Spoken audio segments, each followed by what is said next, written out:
বাবুদের ঘন ঘন বমি সহ নানান ধরনের পেটে সমস্যার চিকিৎসায় একজন ডক্টর যে ওষুধটি প্রেসক্রিপশন করে থাকেন সেটি হচ্ছে এই মোটিগার্ড সিরাপ।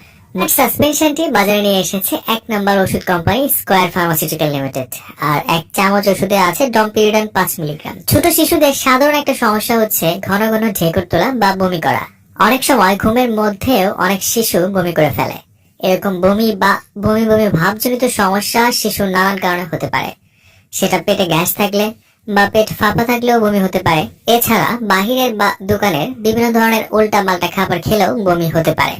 এ ধরনের পেটের সমস্যা চিকিৎসায় একজন ডক্টর এই মোটিগার্ড সিরাপ খাওয়ানোর সাজেস্ট করে থাকেন। পাকস্থলী হতে খাদ্য উপরে উঠে আসলে বা বুক জ্বালা পোড়া করলে অথবা পেট ভার অনুভূত হলেও বমির উদ্রেক হতে পারে।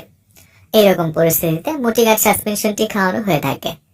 এছাড়া শিশুদের পেটে ব্যথা, পেট ফাঁপা অথবা পায়খানা শক্ত বা রুচি কম থাকলেও এই মোটিগার্ড সিরাপ দারুণ কাজ করে থাকে। এবার আসুন জানা যাক শিশুদের এই ধরনের পেটের সমস্যায় এই মোটিগার্ড সিরাপ কিভাবে খাওয়াতে হয়। শিশুদের ক্ষেত্রে 2 থেকে 4 মিলি ওষুধ প্রতি 10 কেজিতে 6 থেকে 8 ঘন্টা পর পর খাওয়াতে হয়।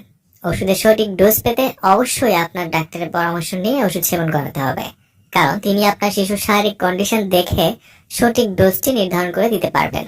মোটিগার্ড সিরাপ অবশ্যই খাদ্য গ্রহণের 15 থেকে 30 মিনিট পূর্বে খাওয়ানো উচিত। আর শিশুদের খাওয়ানোর জন্য